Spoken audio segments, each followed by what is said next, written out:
जय हिंद दोस्तों, welcome to MCQ study. दोस्तों, आज हम अब बिहार स्पेशल क्विज 5वां क्विज करा रहे हैं। इसके पहले के जो 4 क्विज हैं हम आपको करा चुके हैं। आपको हमारे YouTube चैनल की प्लेलिस्ट में मिल जाएगा, आप वहां से जाकर देख सकते हैं। और दोस्तों, अगर आपको हमारे बनाए हुए वीडियो पसंद आ रहे हो तो आप हमारे वीडियो को लाइक करिए, कमेंट करिए और शेयर भी करिएगा। जब आप लाइक करते हैं हमारे वीडियोज़ को और शेयर करते हैं तो ज़्यादा से ज़्यादा लोगों तक हमारा वीडियो पहुंचता है, तो हमें भी हमारे वीडियो को काफ़ी सपोर्ट मिलता है। तो आप लाइक ज़रूर करें और पूरा वीडियो देखने की कोशिश करें। हम बीच बीच में जो आपसे क्वेश्चन पूछते हैं उसके आंसर आप कमेंट सेक्शन में ज़रूर दिया करें। तो इससे हमें पता चलेगा कि आप हमारे वीडियो सुनने में और देखने में इंटरेस्टेड हैं, तो हमें और मोटिवेशन मिलेगा जिससे हम आपके लिए वीडियो बनाएं। तो दोस्तों, अगर आप लोग अच्छी तरह से आप लोग का जो सपोर्ट है हमें अच्छी तरह से मिलने लगा और मिलता रहा, तो हम धीरे धीरे आपके लिए अपना जो वीडियो क्वालिटी है, क्वेश्चन कंटेंट की जो क्वालिटी है और आपको जो ये सब है हम आपके लिए और बेहतर तरीके से उपलब्ध कराएंगे। और हम आपके लिए ऑन बोर्ड क्लास चलाने लगेंगे, मतलब जैसे हम बोर्ड पर पढ़ाया जाता है हम उसके लिए ऑन बोर्ड क्लास चलाने लगेंगे। हालांकि अभी इसके लिए टाइम है, आप लोग ज़्यादा से ज़्यादा सपोर्ट दिखाएं तो हम जल्द से जल्द ये आपके लिए करना शुरू कर सकें। और फिर हम आपके लिए लाइव भी लाएंगे क्लासेस, लेकिन अभी पहले ये एक एक स्टेप फॉलो किए जाए तब ज़्यादा बेहतर रहेगा। तो बिहार का जो 5वां क्विज है उसका हम पहला क्वेश्चन कराते हैं कि गांधी जी ने पहली बार सत्याग्रह आंदोलन बिहार में कहाँ प्रारंभ किया। तो हमने आपसे बताया हुआ था पिछले बिहार के क्विज में कि गांधी जी ने अपने सत्याग्रह का पहला प्रयोग भारत में कहाँ पर किया था, चंपारण में किया था। चंपारण में कहाँ पर किया, चंपारण में कब किया था, 1917 में चंपारण में इसका प्रयोग किया था। चंपारण जो आंदोलन था किस वजह से था, तिनकठिया प्रथा के विरोध में था, क्योंकि जो ज़मीन थी किसके, चंपारण के किसानों के पास, उसके 3/20 भाग पर उन्हें नील की खेती करनी आवश्यक थी। तो याद रखिएगा, इसके विरुद्ध, इस तिनकठिया प्रथा के विरुद्ध ही गांधी जी ने ये आंदोलन चलाया था और उसमें वो सफलता भी प्राप्त करते हैं। नेक्स्ट पर चलते हैं। 1922 के गया इंडियन नेशनल कांग्रेस के अध्यक्ष कौन थे। तो जो 1922 के गया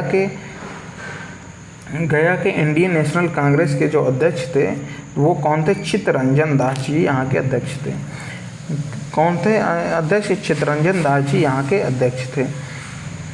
और चित्तरंजन दास जी के बारे में क्या जानते हैं, चित्तरंजन दास जी जो थे पश्चिम बंगाल के थे और चित्तरंजन दास जी को एक उपनाम से जाना जाता है, इन्हें देश बंधु कहा जाता था। क्या कहा जाता था, देश बंधु कहा जाता था, देश बंधु चित्तरंजन दास।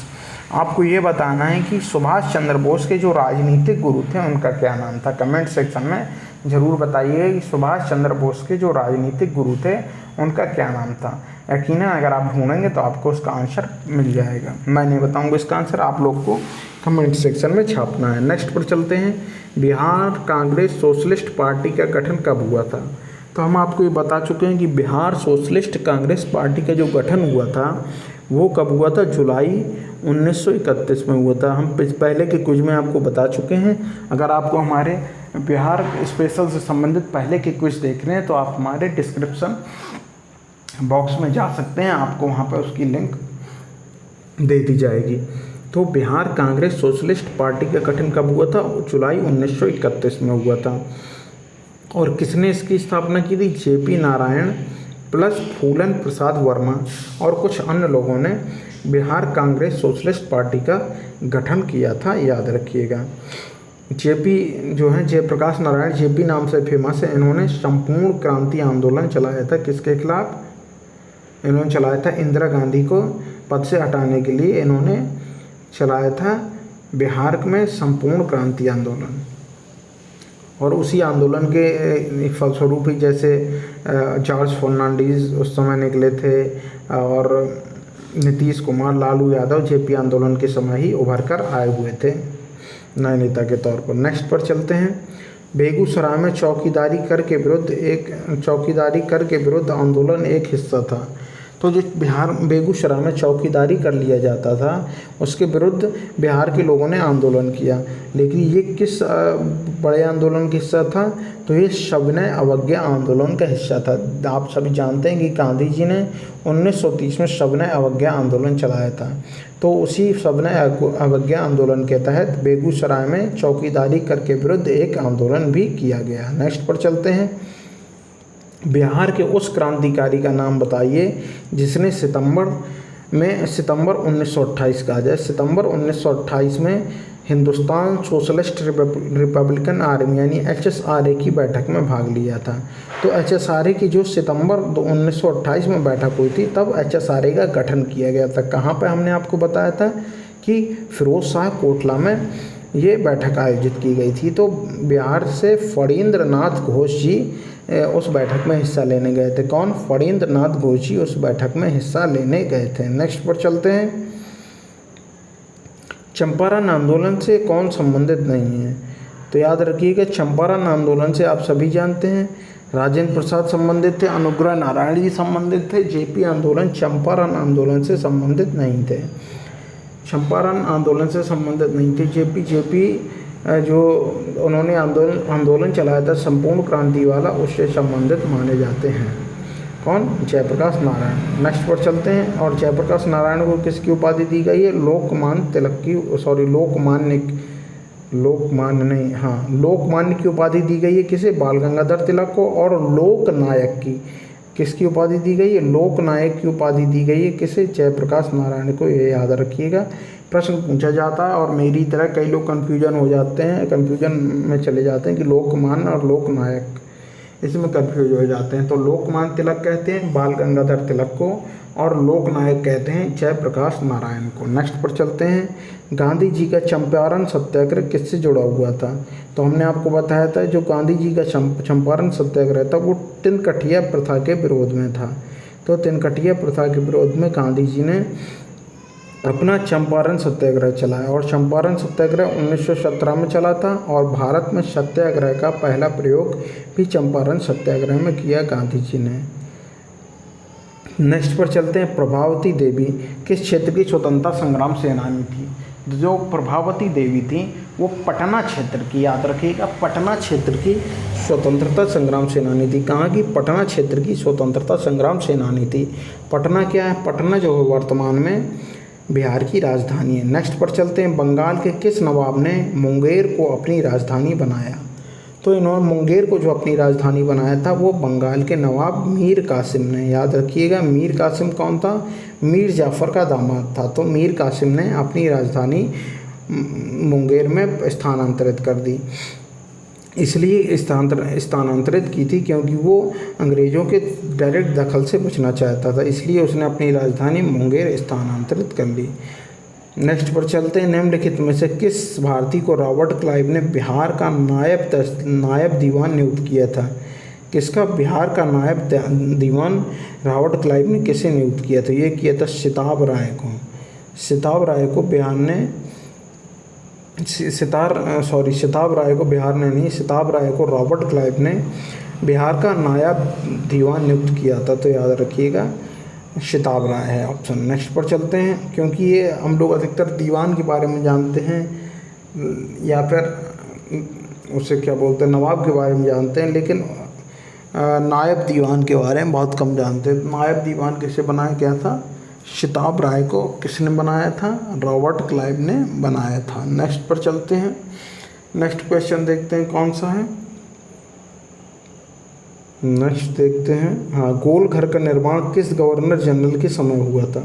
तो गोल घर का निर्माण जो है, सबसे पहले गोल घर जान लेते हैं। गोल घर वह इमारत है जहाँ पर अंग्रेजी सैनिकों के लिए अनाज भंडारण के लिए बनाई गई थी, जो अंग्रेजी सैनिकों के अनाज भंडारण के लिए बनाई गई थी। कौन? गोल घर, याद रखिएगा।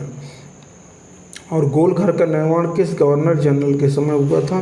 तो गोल घर का निर्माण जो है किस गवर्नर जनरल के समय हुआ था? गोल घर का निर्माण हुआ था वारेन हेस्टिंग जो है, वारेन हेस्टिंग के समय अंग्रेज़ों ने जो अंग्रेज सैनिकों थे उनके खाने के लिए जो अनाज का भंडारण किया जाता था, उसके लिए उन्होंने गोलघर नामक इमारत बनवाई।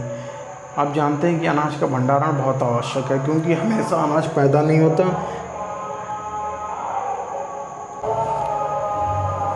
तो अंग्रेज़ों ने गोलघर बनवाया था, याद रखिएगा, वारेन हेस्टिंग के समय। और वारेन हेस्टिंग के समय कब बनवाया था? ये था 20 जनवरी 1784 को इन्होंने गोलघर बनवाया था। नेक्स्ट पर चलते हैं। पटना के 1857 के स्वतंत्रता संग्राम के नेता थे। तो याद रखिएगा, पटना में 1857 के स्वतंत्रता संग्राम के नेता कौन माने जाते हैं? ये हैं जुधार सिंह। याद रखिएगा, जुधार सिंह पटना में 1857 के नेता माने जाते हैं। कौन? जुधार सिंह। नाम याद रखिएगा कि जुधार सिंह को पटना के 1857 के स्वतंत्रता संग्राम सेनानी के तौर पर जाना जाता है, याद रखिएगा। नेक्स्ट पर चलते हैं। और जगदीशपुर से कौन थे? जगदीशपुर से थे कुंवर सिंह, याद रखिएगा। नेक्स्ट पर चलते हैं। 1830 के दशक में पटना नगर केंद्र था। तो अगर 1830 के दशक में पटना नगर केंद्र की बात की जाए तो पटना किसके लिए नगर केंद्र था?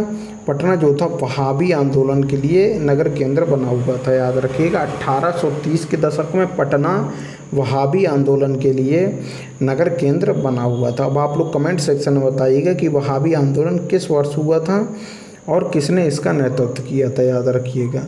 कमेंट सेक्शन बताइए। अगर जब आप लोग ढूंढते हैं अपने प्रश्न, जैसे हम आपको कमेंट सेक्शन में कहते हैं कि आंसर लिखें, तो अगर आपको नहीं पता है तो आपको ढूंढना पड़ेगा, और आप जब ढूंढेंगे तो आपको बहुत सी नई नई चीज़ें मिलती हैं। इससे जब आप प्रश्न ढूंढते हैं तो आपको बहुत सी नई नई चीज़ें मिलती हैं। और अगर आप सीधे गूगल कर लें तो वो बात अलग है, नहीं तो आप अगर बुक से ढूंढते हैं कि आपको ढूंढना है, तो उसमें आपको बहुत कुछ चीज़ें, बहुत कुछ फैक्ट पढ़ने, देखने और सुनने को मिलते हैं। नेक्स्ट पर चलते हैं। तो वहाबी आंदोलन का केंद्र था 1830 के दशक में पटना। 1866 से 86 के नील खेतिहरों के बिहार में हुए विद्रोह के क्षेत्र के रूप में पहचान कीजिए। तो विद्रोह के क्षेत्र के रूप में जो 1866 से 1886 के नील खेतिहरों के बीच बिहार में हुए विद्रोह, तो इसकी जो पहचान करना है तो एक कौन से क्षेत्र जहाँ पे विद्रोह हुआ? तो एक तो नील वाले चंपारण में हुआ ही था, आप जानते हैं, और मुजफ्फरपुर। किसमें? चंपारण और मुजफ्फरपुर में नील खेतिहरों के विरुद्ध बिहार में विद्रोह हुए थे, याद रखिएगा। नेक्स्ट पर चलते हैं। इल्तुतमिश ने बिहार में अपना प्रथम सूबेदार किसे नियुक्त किया था? तो अगर इल्तुतमिश की बात की जाए तो इल्तुतमिश ने बिहार में अपना प्रथम जो सूबेदार नियुक्त किया था वो मलिक जानी को नियुक्त किया था, याद रखिएगा। किसे? मलिक जानी को किया था। नेक्स्ट पर चलते हैं। हाँ, इल्तुतमिश क्या है? इल्तुतमिश, इसे गुलामों का गुलाम भी कहा जाता है। हालांकि ये राजा बनने के पहले गुलामी से शायद मोहम्मद गोरी से आज़ाद कर देता है, लेकिन इसे गुलामों का गुलाम कहा जाता है। और इसने एक तुर्कान चहलगानी नाम से 40 सरदारों का दल तैयार किया था, जो उसके राजकाज में मदद करते थे, और 40 सरदारों का दल, इसे चालीसा भी कहा जाता था। नेक्स्ट पर चलते हैं। अकबर ने बंगाल व बिहार को मुग़ल साम्राज्य में कब मिलाया? तो अकबर ने बंगाल व बिहार को मुग़ल साम्राज्य में कब मिलाया था? 1576 ईस्वी में अकबर ने बंगाल और बिहार को मुग़ल साम्राज्य में मिला लिया था। नेक्स्ट पर चलते हैं। किसने प्राचीन पाटलिपुत्र नगर के स्थान पर पटना शहर की स्थापना की? तो प्राचीन पाटलिपुत्र नगर जो है उसके स्थान पर पटना शहर की स्थापना की थी। किसने? बताइए, किसने की थी? ये की थी शेरशाह ने की थी। शेरशाह ने पाटलिपुत्र नगरी के स्थान पर पटना नामक शहर की स्थापना की थी, याद रखिएगा। अब आप ये बताइए कि पाटलिपुत्र किसने बसाया था? तो पाटलिपुत्र बसाया था उदयन ने, और उदयन ने अपनी पहली राजधानी के रूप में पाटलिपुत्र को अपनाया था। नेक्स्ट पर चलते हैं। मध्यकाल के किस शासक के शासनकाल में बिहार का समूचे उत्तर भारत में राजनीतिक प्रभाव रहा? मध्यकाल के किस शासक के शासनकाल में बिहार का समूचे उत्तर भारत में राजनीतिक प्रभाव रहा? तो आप जानते हैं कि मध्यकाल में कौन था? शेरशाह सूरी बहुत ही प्रसिद्ध शासक हुआ, जो मेनली रूप से कहाँ से था? बिहार से था। तो शेरशाह सूरी की वजह से मध्यकाल में बिहार का समूचे उत्तर भारत में प्रभुत्व रहा। हालांकि जो शेरशाह सूरी है, सम्राट जो बना था वो 1540 से 1545 तक ही बन पाता है। फिर कलिंजर युद्ध के दौरान तोप की गोली से घायल होने के कारण शेरशाह सूरी की मृत्यु हो जाती है। नेक्स्ट पर चलते हैं। मुगलों के पतन के बाद बिहार किसके अधीन हो गया? तो जब मुगलों का पतन हो गया था तो बिहार किसके अधीन हो गया था? ये बंगाल के नवाबों के अधीन हो जाता है बिहार। नेक्स्ट पर चलते हैं। सम्राट शाह आलम द्वितीय ने ईस्ट इंडिया कंपनी को बंगाल तथा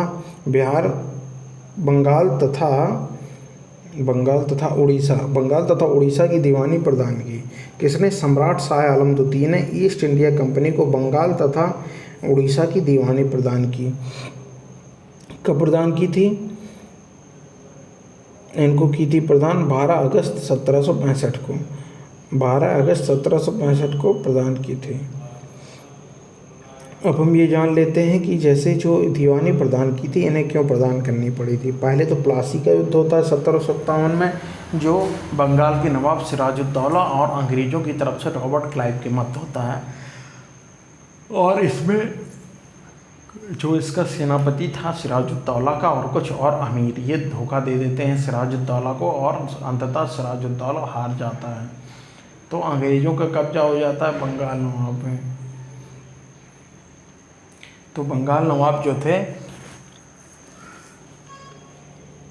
बंगाल नवाब पहले प्लासी का युद्ध हार जाते हैं, फिर 1764 में बक्सर का युद्ध होता है। मुगल सम्राट शाह आलम द्वितीय, शुजाउद्दौला और एक और कौन था? मीर कासिम की संयुक्त सेनाओं के मध्य युद्ध होता है और ये हार जाते हैं। इन तीनों की संयुक्त सेना हार जाती। किससे? हेक्टर मुंडो नेतृत्व कर रहे रहते हैं अंग्रेजी सेना का। तो ये जब हार जाते हैं तब फिर ये इलाहाबाद की संधि करते हैं। तो इलाहाबाद की संधि के तहत ये 12 अगस्त 1765 को बंगाल तथा उड़ीसा की दीवानी प्रदान कर देते हैं ईस्ट इंडिया कंपनी को।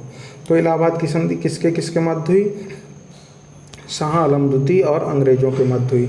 हालांकि ये दो इलाहाबाद की संधि, एक फर्स्ट और सेकेंड। तो वो आप कमेंट करके बताइए कि कौन सी इलाहाबाद संधि के तहत ये समझौता हुआ था। नेक्स्ट पर चलते हैं। किस मुगल शासक के शासनकाल में बिहार की खोई हुई प्रतिष्ठा आंशिक रूप से पुनः स्थापित हुई?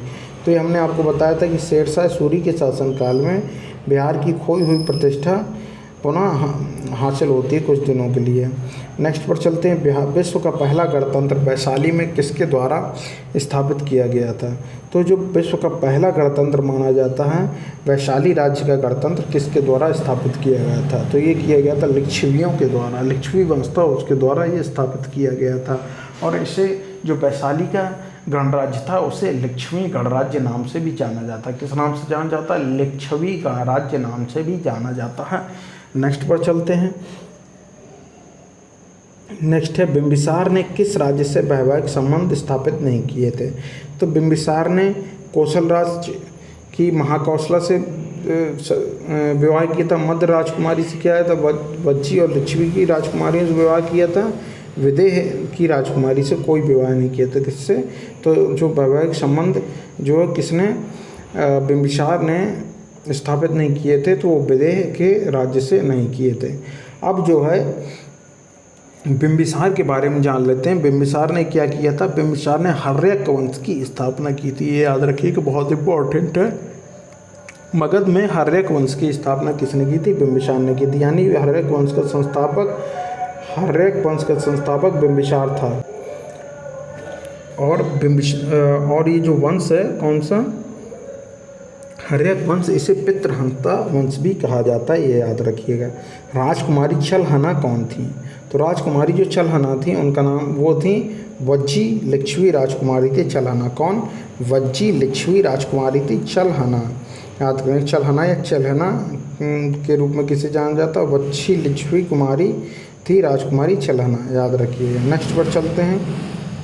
निम्नलिखित में से किस राजा ने वैवाहिक नीति अपनाकर अपने राज्य की स्थिति मजबूत की। तो अभी हमने आपको बताया है कौन वैवाहिक नीति किसने अपनाई थी। बिंबिसार ने वैवाहिक नीति अपनाकर अपने राज्य की स्थिति मंजूर की। इन्हें महाकौशला देवी से विवाह किया था, मद्र राजकुमारी से विवाह किया था और लक्ष्मी राजकुमारी से भी विवाह किया था। इस प्रकार इन्होंने वैवाहिक नीति अपनाकर अपने राज्य की स्थिति मजबूत की। तो दोस्तों अच्छा अभी है क्वेश्चन, हमें लगा ख़त्म हो गए।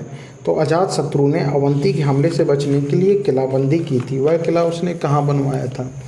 तो अजातशत्रु ने अवंती के हमले से बचने के लिए किलाबंदी की थी। वह किला उसने कहाँ बनवाया था। तो वह किला उसने बनवाया था राजगृह में।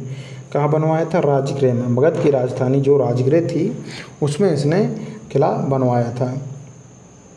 मगध की प्रारंभिक राजधानी राजगृह मानी जाती, बाद के पाटलिपुत्र बसता है और पाटलिपुत्र राजधानी हो जाती है। तो अजातशत्रु ने अवंती के हमले से बचने के लिए किलाबंदी की थी। यह किला उसने राजगृह में बनवाया था, याद रखिएगा। नेक्स्ट पर चलते हैं। मगध की प्रारंभिक राजधानी कौन थी। तो हमने अभी आपको बताया कि मगध की प्रारंभिक राजधानी थी गिरिवज्र, या इसी को राजगृह भी कहते थे। दूसरी राजधानी थी पाटलिपुत्र अर्थात पटना। नेक्स्ट पर चलते हैं। किस शासक द्वारा सर्वप्रथम पाटलिपुत्र का राजधानी के रूप में चयन किया गया है। तो पाटलिपुत्र का सबसे पहले राजधानी के रूप में चयन किया गया उदयन के द्वारा। उदयन ने ही पाटलिपुत्र नगर की स्थापना की थी और उसने अपनी राजधानी को स्थानांतरित किया था अपने द्वारा बसाए हुए इस नगर में। तो पाटलिपुत्र की स्थापना भी उदयन ने की थी और राजधानी के रूप में पाटलिपुत्र का प्रथम चयन जो किया था, पहली बार पाटलिपुत्र को राजधानी बनाया तो वो भी उदयन ने किया था। उदयन के बाद चंद्रगुप्त मौर्य ऐसा करते हैं। नेक्स्ट पर चलते हैं। मान लीजिए यहाँ उदयन ऑप्शन में ना होता, चंद्रगुप्त मौर्य होता, तो हम चंद्रगुप्त मौर्य को लगाते क्योंकि ऑप्शन के हिसाब से वही ठीक हो रहता है। नेक्स्ट पर चलते हैं। उदयन के बाद मगध साम्राज्य पर किस राजवंश का शासन स्थापित हुआ। तो आप जानते हैं उदयन के बाद जो है यहाँ पर मगध साम्राज्य में शिशुनाग वंश का जो है शासन स्थापित हुआ था। शिशुनाग वंश का आप जानते हैं कि एक बहुत ही प्रसिद्ध शासक रहा है। क्या नाम रहा है उसका। काला शोक नाम रहा है, याद रखिएगा। तो शिशुनाग वंश की जो स्थापना हुई थी कब हुई थी। शिशुनाग वंश की स्थापना 412 BC 412 ईसा पूर्व में हुई थी। 412 ही होगा, 412 ईसा पूर्व में हुई थी। नेक्स्ट पर चलते हैं। मेगस्थनीज की पुस्तक का क्या नाम है। तो आज का लास्ट क्वेश्चन है कि मेगस्थनीज की पुस्तक का क्या नाम है। हमने आपको बताया था मेगस्थनीज की पुस्तक का नाम इंडिका है और इंडिका जो है मेगस्थनीज द्वारा लिखी गई है। इसमें उन्होंने क्या नाम है पाटलिपुत्र के वैभव का वर्णन किया है और चंद्रगुप्त मौर्य के महल से संबंधित वर्णन किया है और यहाँ पर वैभव का वर्णन किया, कैसे राजा की सवारी वगैरह निकलती थी, इन सब का वर्णन इसमें मेगस्थनीज की इंडिका में आपको मिलता है। और जो मेगस्थनीज थे यूनान के राजा सेल्यूकस निकेटर के राजदूत के रूप में वो यहाँ पर आए हुए थे। सेल्यूकस निकेटर के राजदूत के रूप में यहाँ पर आए हुए थे। इसके अलावा चंद्रगुप्त मौर्य के जो गुरु थे उनका नाम था चाणक्य। उन्होंने कौन सी पुस्तक लिखी थी। उन्होंने अर्थशास्त्र नामक पुस्तक लिखी थी। कौन सी पुस्तक लिखी थी। अर्थशास्त्र नामक उन्होंने पुस्तक लिखी थी। इसमें क्या है, इसमें राजनीतिक सिद्धांतों का वर्णन है। और चाणक्य के दो और नाम थे, उन्हें विष्णुगुप्त या कौटिल्य भी कहा जाता था। तो दोस्तों आज का जो हमारा ये क्विज है बिहार स्पेशल, ये कंप्लीट हुआ 5वां क्विज। इसके बाद हम नेक्स्ट पेपर हम आपके लिए फिर से क्विज लेकर आएंगे। दोस्तों अगर आपको ये हमारा वीडियो पसंद आया और आपको हमारी मेहनत पसंद आई तो आप इस वीडियो को लाइक करिए, कमेंट करिए, शेयर करिए और लाइक ज़रूर करिए, जिससे ज़्यादा से ज़्यादा लोगों तक हमारा वीडियो पहुँचे। शेयर भी करिए, अपने सोशल मीडिया प्लेटफॉर्म के सब यूज करिए। हमारे वीडियो को शेयर करने के लिए आप यूज कर सकते हैं और आप हमारे सोशल मीडिया प्लेटफॉर्म से भी जुड़ सकते हैं। उन सभी की लिंक आपको डिस्क्रिप्शन बॉक्स में मिल जाएगी। और एक और बात, अगर आपको ये जो क्विज की जो PDF है ये चाहिए हो तो आपको ये निःशुल्क हमारे टेलीग्राम चैनल में उपलब्ध हो जाएगी। उसका लिंक भी आपको डिस्क्रिप्शन बॉक्स में मिल जाएगा। तो दोस्तों अब हम आपसे अपने नेक्स्ट वीडियो में मिलते हैं। आप अपना ख्याल रखिए। जय हिंद, जय भारत।